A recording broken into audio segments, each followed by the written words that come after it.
pleasure to have you on our podcast. For the people who are listening in, Oriana has been with Upstart Ed for many years now, and she was one of the teachers who, back in the day, gave us the feedback that helped us transition from teaching just entrepreneurship to incorporating more of the social innovation into our curriculum. So it's always wonderful getting her input because her insights have definitely inspired a lot of our work. And I invited her today to share with you all her journey in education.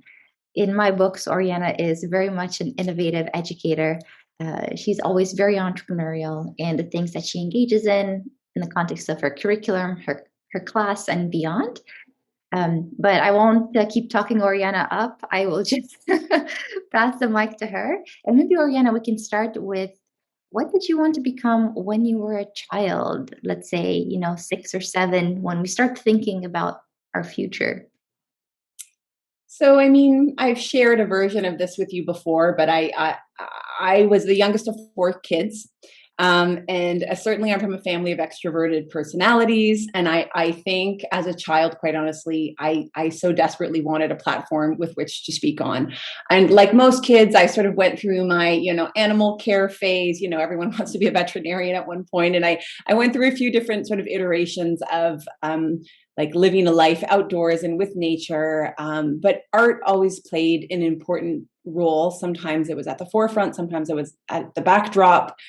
But I sort of, as I was growing up, I was always thinking about art, and I was always sort of entrepreneurial. I think from the very beginning, like I didn't totally understand how to marry the idea of wanting to be heard and having that platform, but also sort of combining art and the idea of working with groups of people. Like as a kid, you don't really know what that's called, right? Traditional jobs like, teacher, lawyer, doctor, right? Mm-hmm. And so I'm happy to say that over time, I think, although I didn't know the name of the job when I was a kid, I think really what I was looking to be was this hybrid educator. So, as you mentioned, like part entrepreneurial, so running things outside of my daily teaching practice, but also teaching in a more traditional setting in the classroom, and now sort of a silver lining, like teaching remotely and online, which is pushing me in a whole new way. And so as a kid, I think I would be happy with the adult version of how this has worked out, because although I didn't know how to identify or articulate what all these pieces were as a child, I didn't know what they were called. I feel like I've become a lot of those pieces now, right? So an educator in the arts, trying to work in nature or in service of nature as much as possible. I've kind of put all those hybrid pieces together and trying to become and continue to be this multifaceted person. Wonderful. And it does sound like quite a journey. And I know you've shared it with me in the past, but how did you arrive at the kind of teacher that you are today? What was your professional journey in education and in life? Well, I'm from a family of educators. So, my brother was, student life director, classroom teacher, has worn so many hats. My parents are both teachers, retired now. My dad was a department head, like quite the linguist. He was, he really taught English class in a really incredible way. And I know that firsthand because I was his student one year in his class as a teenager, which you would think would be a weird experience to have your dad as your English teacher, but it was actually really a wonderful year. And I came to love not only learning from him, but sort of like seeing how a good teacher does it. And then my mom, also an excellent teacher in her own right, was a kindergarten and elementary teacher. My brother-in-law is a teacher. So all of this to say that it was in the air from the very beginning of my life. So I admit to you, part of it is maybe what I grew up knowing, kind of like, your parents are lawyers and it's pretty likely that the kid could be a lawyer too. So there's a bit of that, a bit of, like the culture of my household growing up.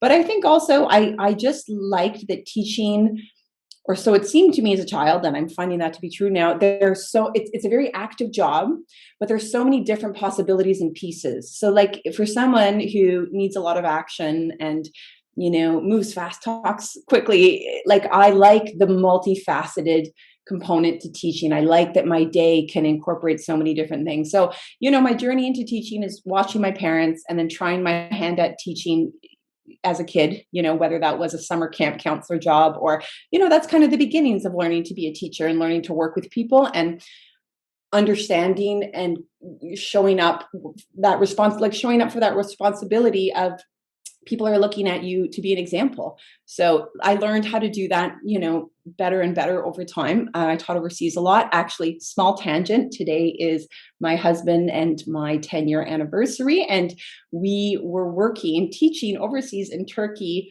on this day 10 years ago. So we talked a bit this morning at breakfast because I said, oh, Deanna and I will talk about teaching.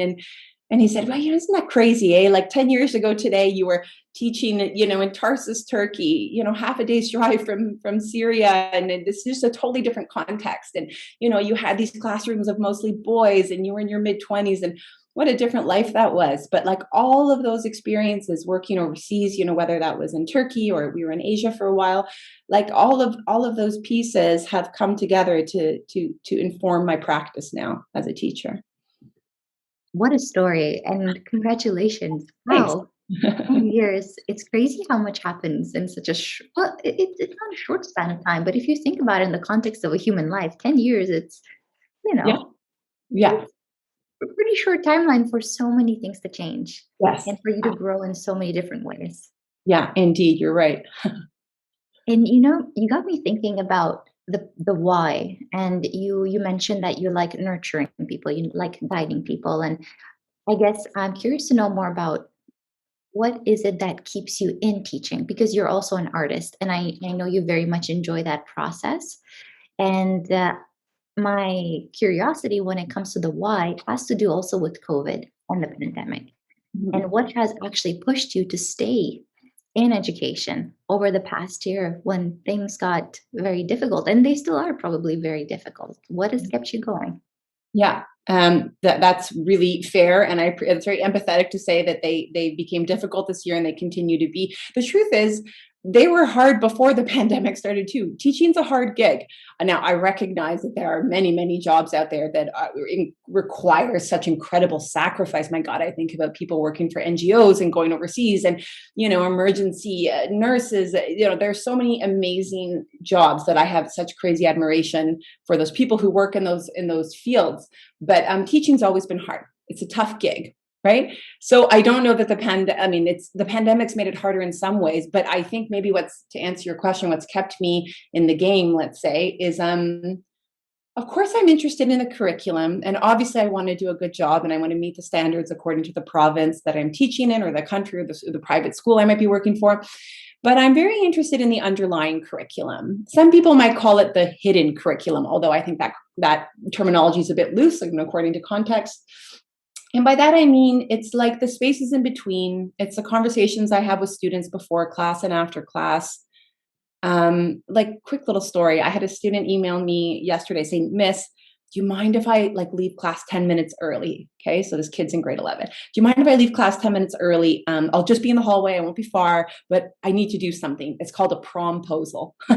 And I was like, so at first I thought it was a typo. I was like, what's like showing my age, like what's a promposal? Like, that's not a thing, is it? But then he educated me, said, no, I'm going to ask this person, and, have a banner. I'm all set up. And I thought, these are these moments where I could be a stickler about this and be like, no, class ends at this time. No, no, no, no. But I just thought, here's this person. He's putting himself out in a vulnerable way. He has thought about it. He is trying to be sensitive and brave in this moment. This is what I mean by that kind of in-between curriculum, or that hidden thing that has really nothing to do with the thing we're learning in class, and yet it has everything to do with it. And so I said, yeah, of course. Yeah, this is an important thing. You need to do it. And it's only 10 minutes before the end of class. We're packing up anyway. Why would I say no?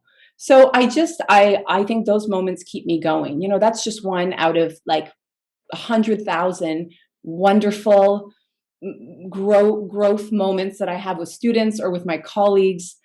Just these little things that on the surface seem like they have nothing to do with the actual teaching job itself. And yet to me, it is the food, the fuel that keeps me going. It's the reason why I stay in it, despite the hardships of the profession. So, would you call that the human connection and the Yeah. humanity of Yeah. the profession? I guess so. Yeah. I mean, sure. That's, yeah, let's call it that. I just, I just think sometimes it doesn't happen all the time, but I'll get these emails from students, a decade down the line. I'm starting to see them now that I've been in this for over 10 years, that they're starting to come in. These kids are in their mid-20s, young people are in their 20s now, and things that I have forgotten that happened. I had one interaction with, this was actually a person in Turkey who's now, he's a young man, he's 26 years old, and he reached out to me over Instagram, and he brought up a situation that was quite personal that had happened, once again, like between a class, between the formal instruction, and admittedly, if I'm being transparent as I like to be, I had totally forgotten about it. But then he said, in that moment, you could have gotten upset. It could have gone down this way, but you actually displayed a lot of empathy. And despite the fact that I had, insulted you, it was maybe this confrontation, he said, you handled it with class. And I forgot about it, but he didn't, and it meant something to him. And I think it taught him how to maybe sort of control yourself, even if someone hurts you. Like, how can you come out of a difficult situation or confrontation with like your dignity intact? How can you work to do that? And so to me, it was like, according to him, that was a moment in which I showed him that that was a possibility. And I wouldn't say I've always reacted that way since, like, we're all human beings, but it's like, when students bring that up to you and they say that you have made an impression upon them, it actually forces you, or it encourages you to show up even stronger and go like, you know what, like, I need to keep acting this way. And it's less about talking, it's all about modeling, right? So I need to keep showing up. Like, I owe it to them to be the best version of myself.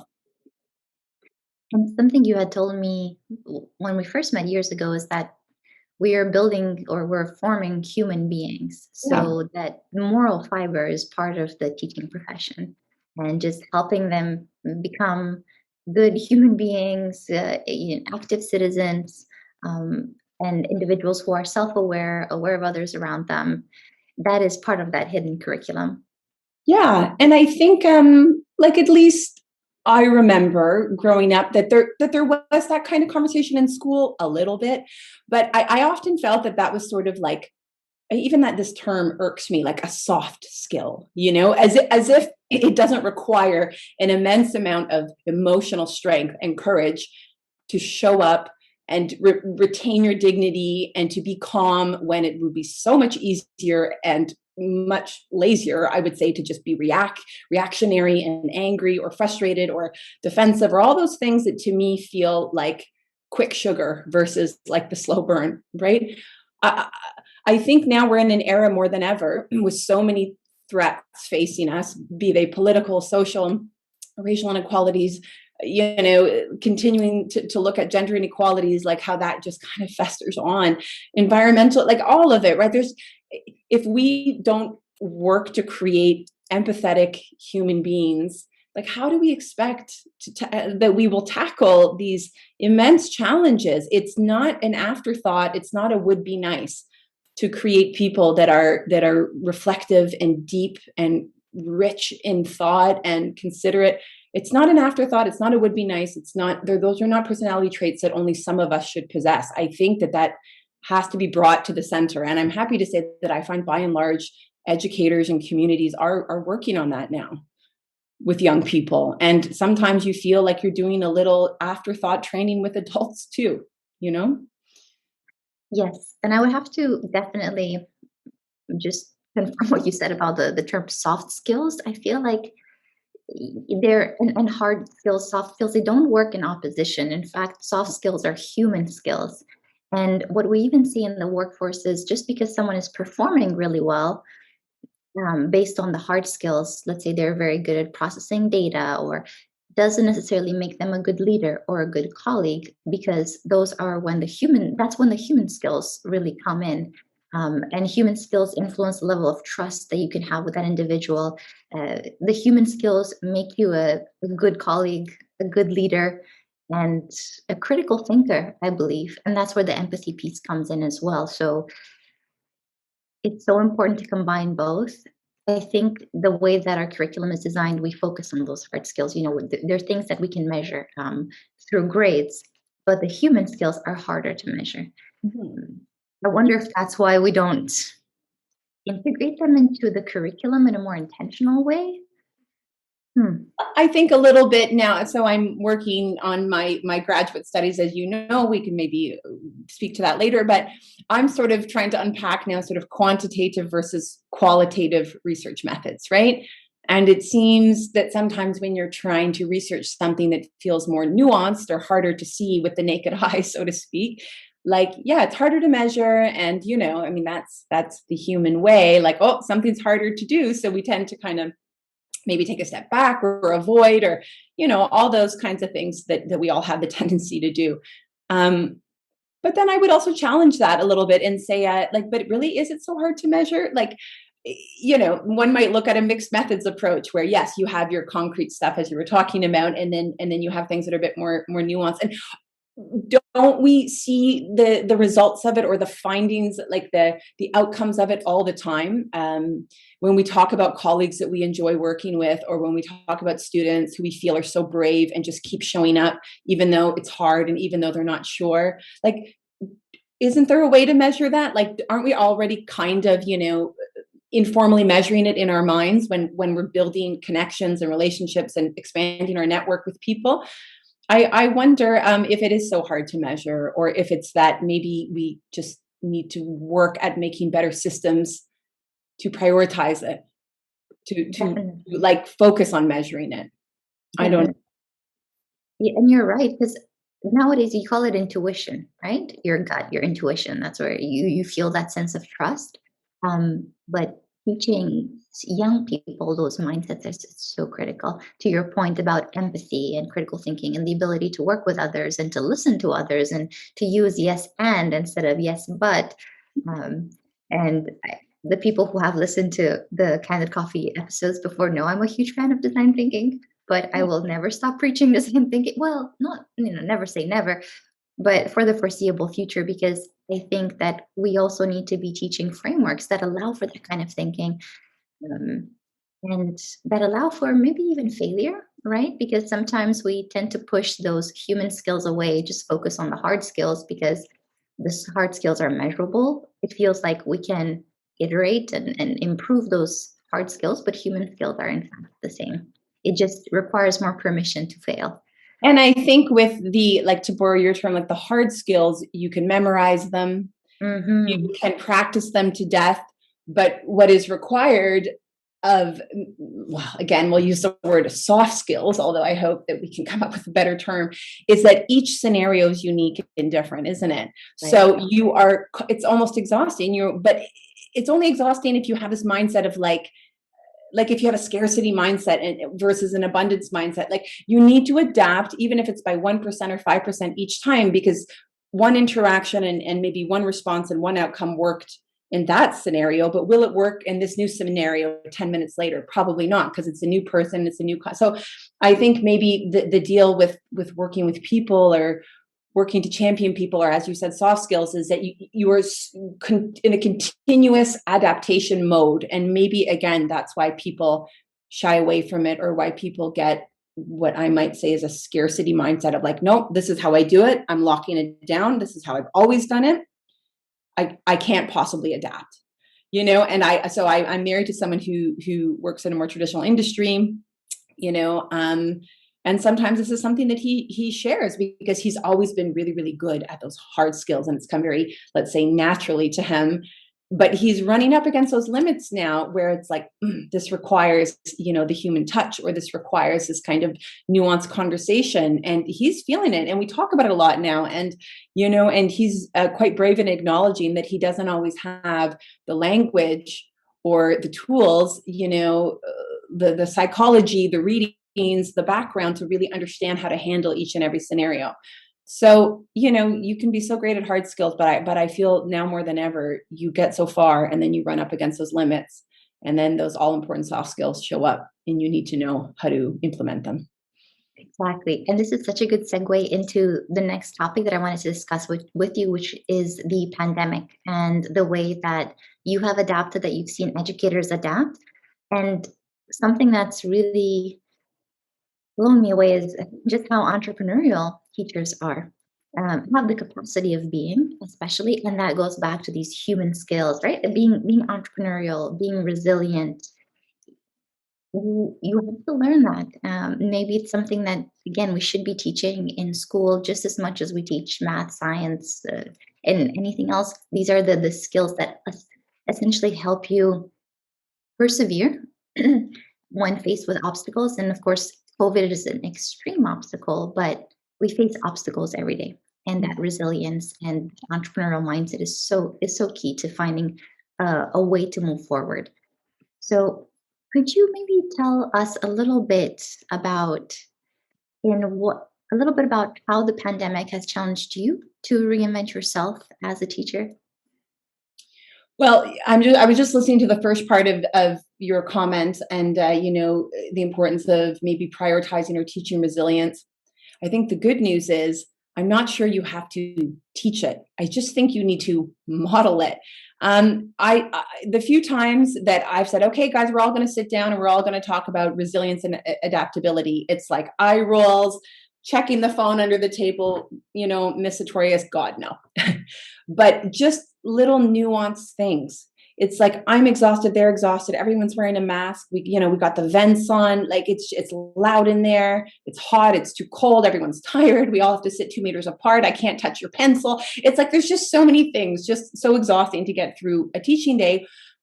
But I stand by the door anyway. I smile with my eyes when they walk in the room. I'm chipper, not fake, but I make an effort so that they understand I'm in a good mood. And I just try to model. I just try to model resilience. But I try not to model it or force it to a point where it becomes toxic positivity. I try to make space in each class to say, this really sucks and we're all really tired. And I'm not going to give you a single glass half full answer here because it's kind of the worst what's happening right now.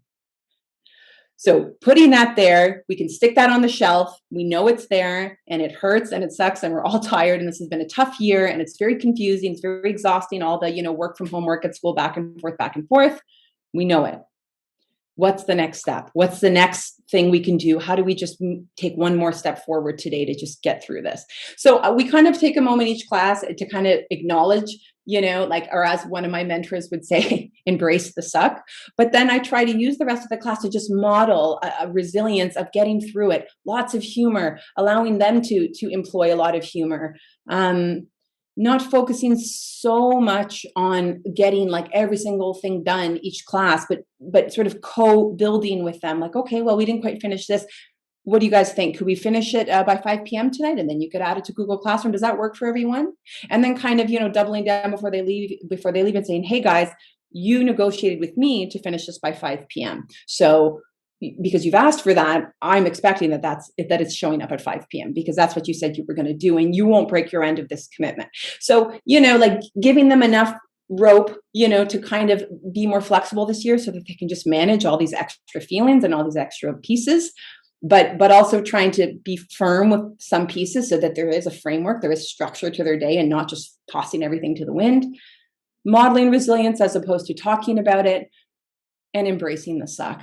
I feel like that's all those ingredients put into the soup make for an okay day, a day that has some joyful moments and a way to help students and teachers get through a pandemic year. Wonderful. I would definitely have to agree with you on that. And in terms of the things that you've had to do differently compared to a normal year, what are some new ways of teaching that you have discovered? Maybe things that have surprised you about your capacity as a teacher that maybe before the pandemic you never even saw yourself embracing?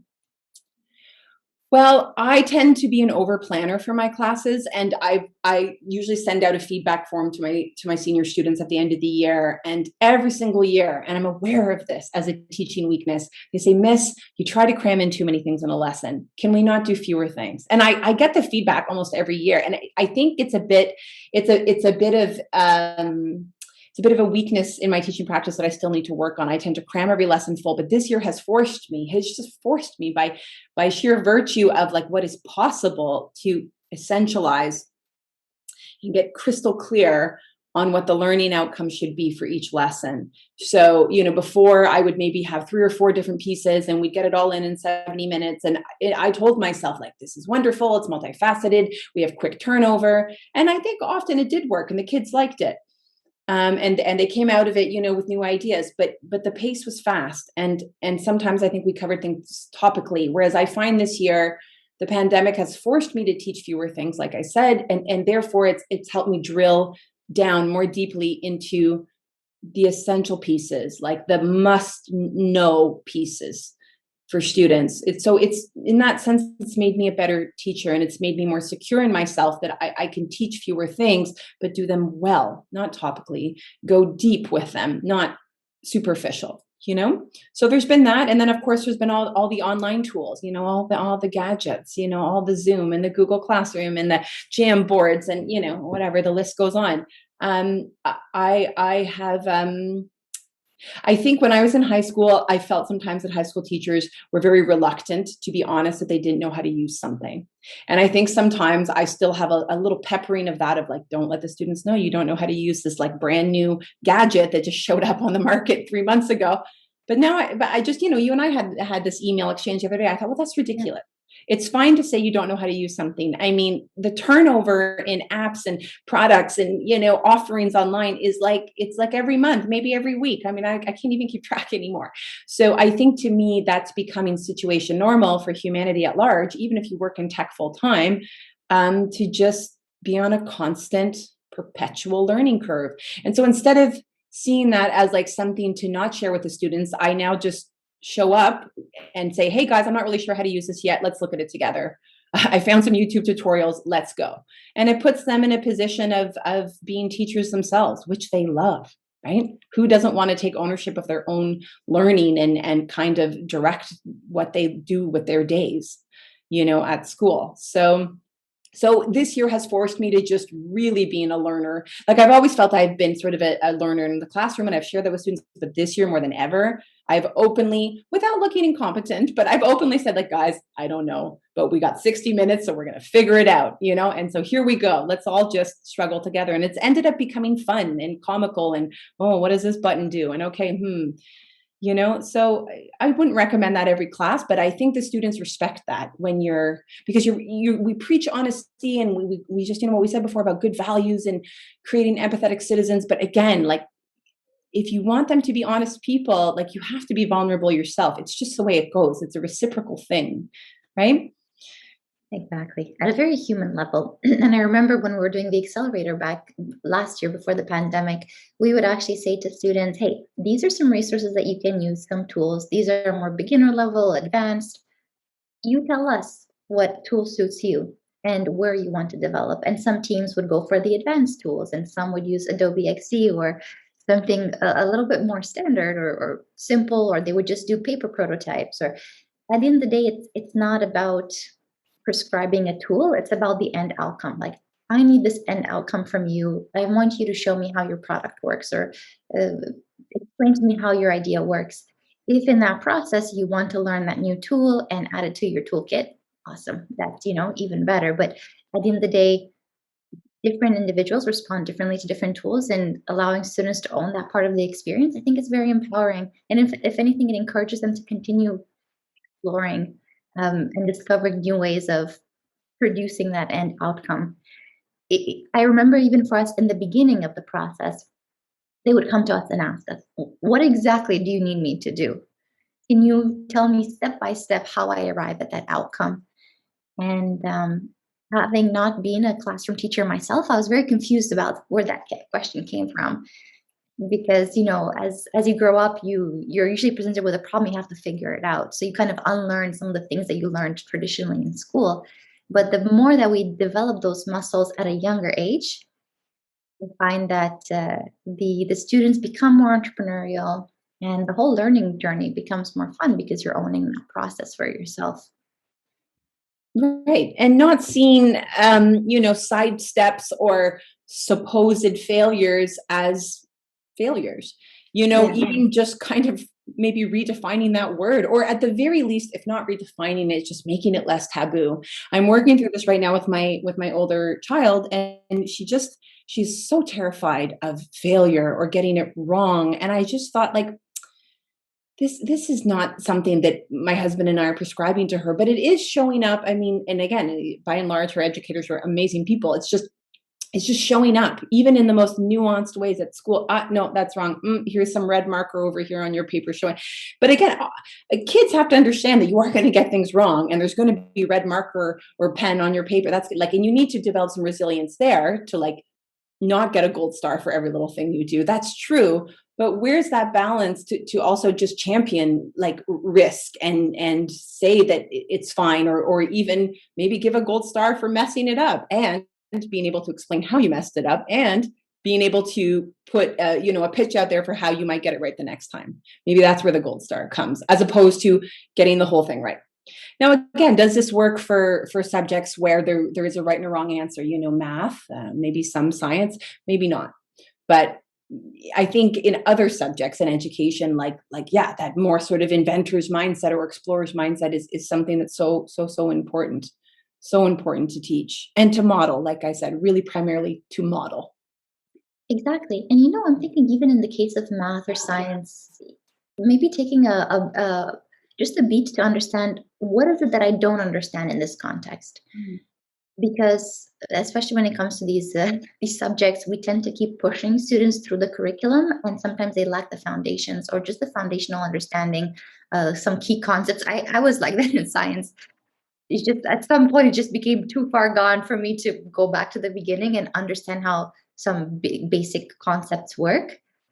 But even being able to say, this is what I don't know, and this is what I need to go back to my teacher and ask about, I think even that's such a powerful skill. Um, we were doing, again, in the context of our accelerator last year, we had students, as you said, pitch again and again and again and again.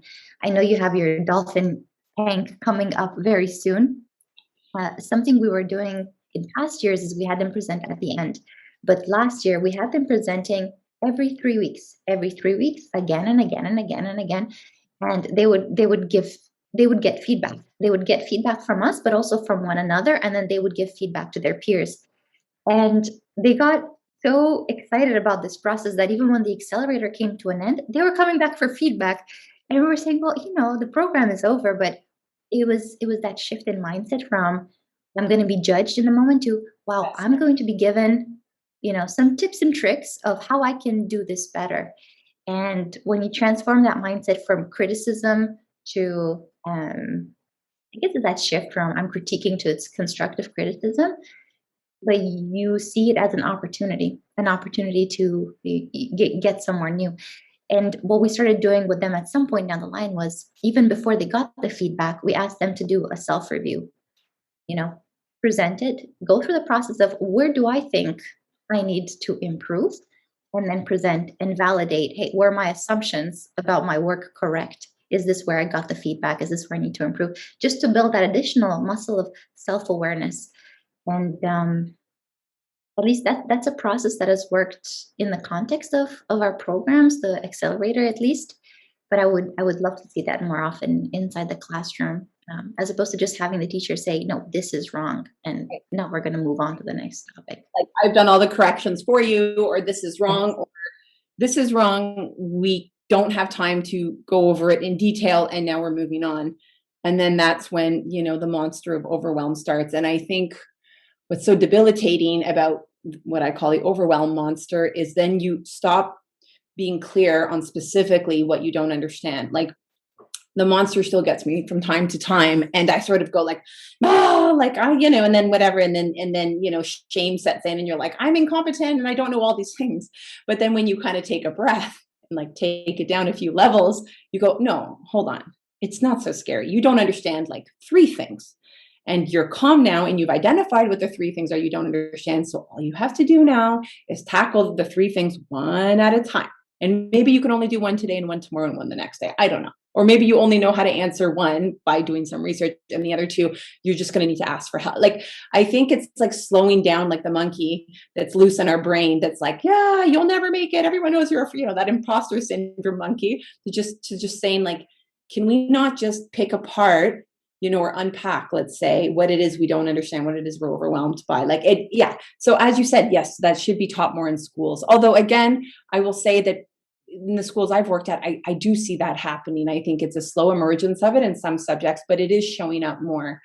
What I like so much about teaching entrepreneurship in school is, and again, you really elaborated well on that, so I don't have much more to add, but it's just that it actually becomes exciting to get feedback as opposed to it feeling bad. Like we try to do this in the arts as well when we do our class critiques, right? Once we've done our artwork and the unit is over, we do a class critique. And we do this ladder of feedback where it really has more to do with asking questions and seeking clarification versus saying, I like it, I don't like it, what's the, just like what I call like, quick sugar, like not really valuable, right? Just knee jerk, like doesn't help necessarily the artist improve. But so in entrepreneurship or in art, I think because of how we model giving feedback, or because how we model taking feedback, it becomes an opportunity that kids like because they get to talk.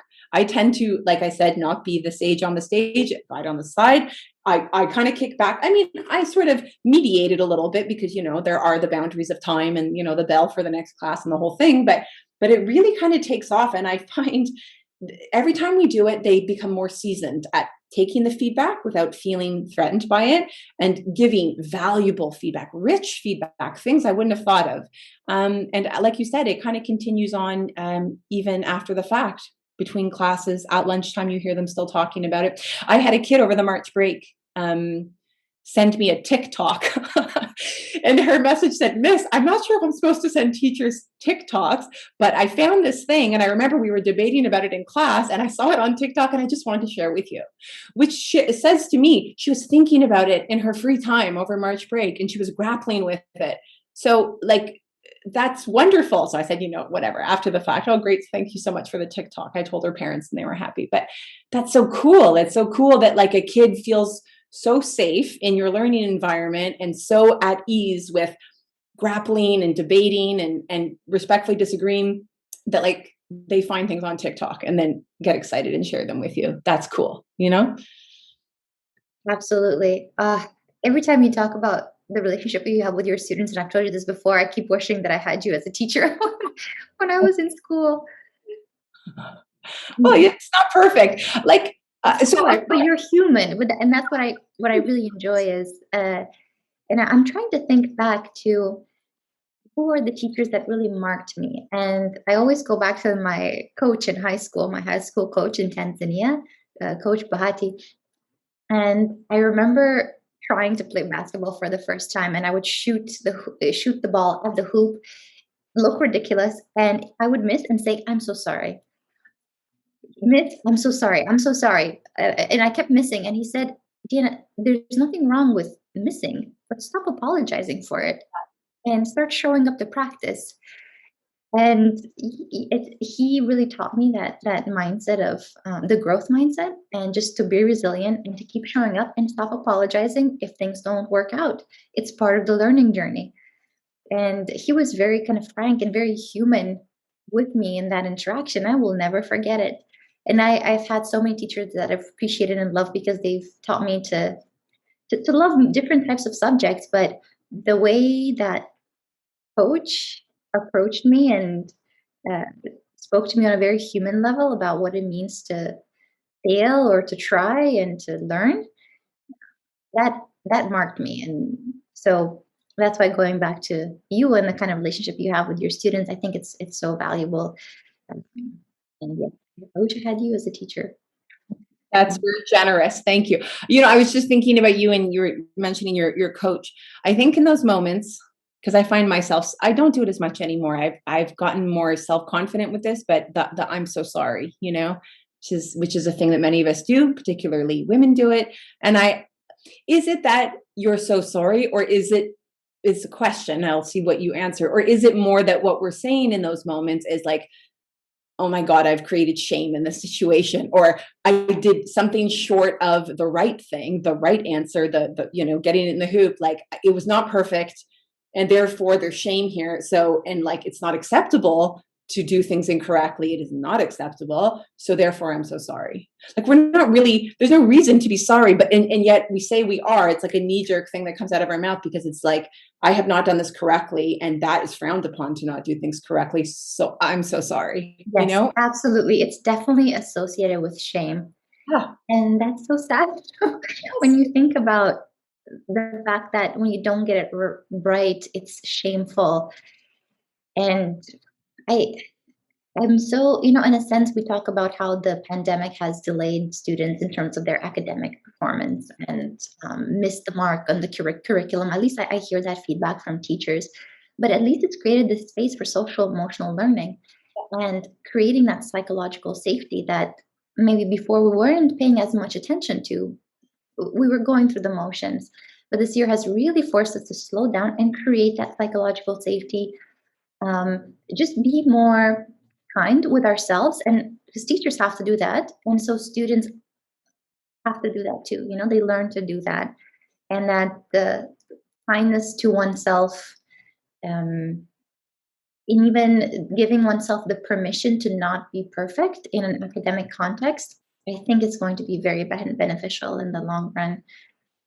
And that's Yeah. something I hope we keep moving forward. Speaking of before the pandemic, post pandemic, what's going to change? I think that social emotional learning piece of just psychological safety and removing the shame, disassociating shame from failure, that's going to be a critical piece of how education needs to look like, especially given that these young people are moving into these really complex and ever changing worlds where you're going to fail. You're going to fail. Every day there's going to be a new challenge, and if the shame persists, it's going to be debilitating.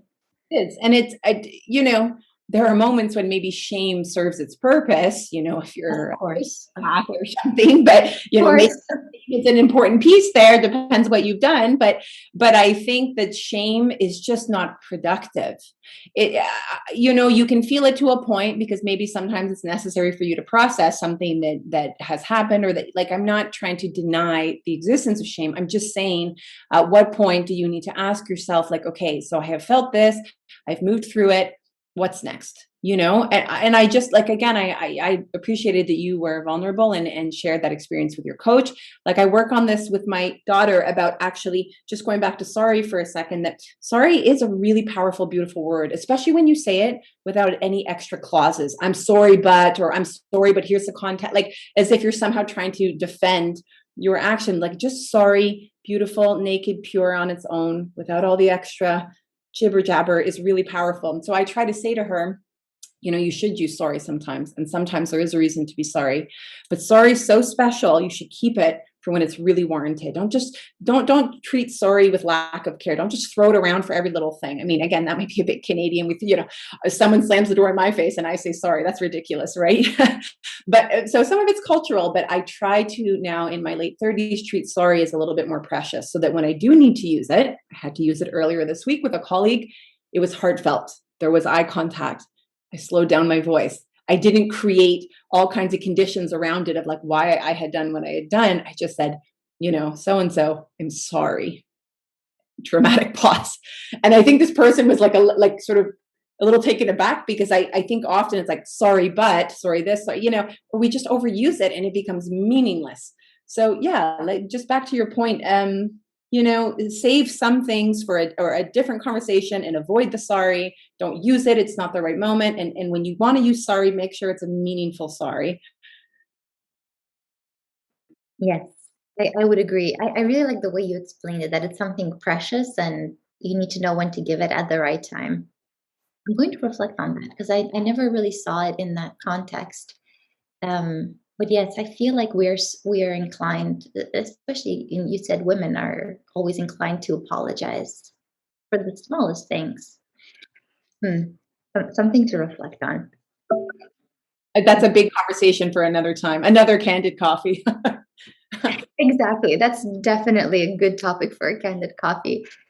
And now that we're coming closer to, running out of time, I did want to ask in the context of COVID and teaching, and we kind of touched on this briefly about what is going to change in the future.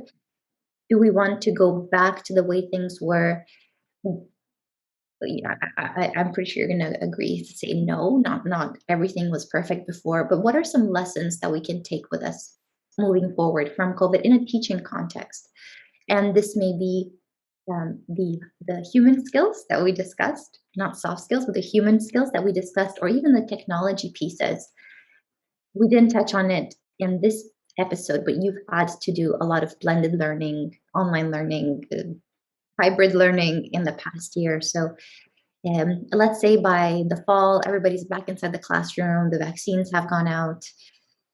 What would that new reality look like?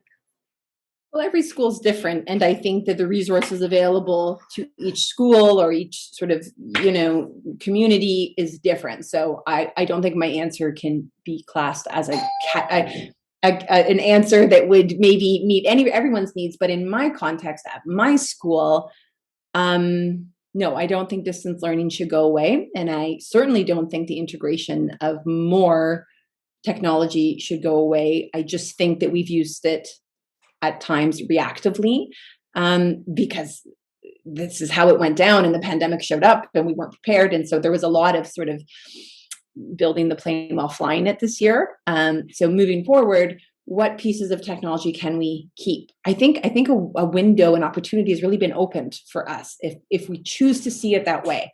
If we choose to see it that way, an opportunity has shown up during the pandemic for a number of schools, particularly schools that, well, let's say, have the resources to really continue to finance these things.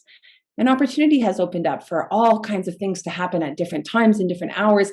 In some ways, there's been a lack of break during the year. Like, oh my God, it's exhausting. We have to keep going. But in a weird way, like right now, I'm talking to you from my home. I mean, this is a privilege. And I actually find that these days where I can sort of work in a blended way, I'll be going into my school later. Like, it actually really has reset me. So I think it's been, and many of my senior students have reflected that they love the on-campus, off-campus model.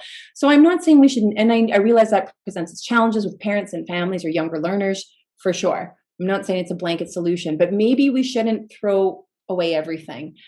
There are interesting opportunities to be had. I know that there's been some interest from international students at our school, like, what would a virtual campus look like? Could we expand our student population? Could we have more extracurricular offerings now that we're not all at the mercy of the available classrooms, right? So I think that there are a lot of opportunities that will open up. I don't think every mode of learning, like particularly the blended one where half the kids are at home, half of the kids are in front of you, necessarily worked, but it doesn't mean that it can't work moving forward. I just think once we get a chance to breathe a little bit, we could maybe build this thing together. And you use the word perfect in the beginning. I think maybe just moving away from that mindset of ever getting anything perfect, ever, because that will not happen, at least in my opinion. Like, I don't think schools can get it perfectly, and I don't think parents and communities at large can or should expect that. But what we can do is make it more inclusive. What we can do is make it more progressive, um, make it more student-centered. We can make it better. And so, like, let's work towards that. That's maybe what the pandemic has taught me, and the integration of digital pieces. We can move it forward. We can make it better for everyone. Let's strive on making it better. That's so beautifully put. I was going to say more, but it's so well put. I think permitting experimentation moving forward is going to be important. To your point, a lot of the changes that have happened have been because we've had no choice. We had no choice but to reinvent. And if only we could keep that muscle moving forward, and the permission to try things and to fail and to be part of communities that allow for that, I think will also maybe give teachers a chance to breathe a little and to try out new things. Um, Maybe there wasn't as much permission for that before the pandemic. Mm. We had to wait for this big, challenge to push us outside of the comfort zone and to reinvent ourselves. But what I hope to see from our education system is that it does become more open to experimentation, to trying things out, and to innovation, just the innovation that needs to be part of its DNA. Yeah, yeah, you're absolutely right. And so, Oriana, we didn't touch so much on your master's piece, but what does the future have in store for you, especially now that you're teaching, you're an artist, and you're pursuing this graduate degree? Where do you see yourself in the next? I won't say 5 years because that's ridiculous. Like, who knows? But at least in the next year, 18 months.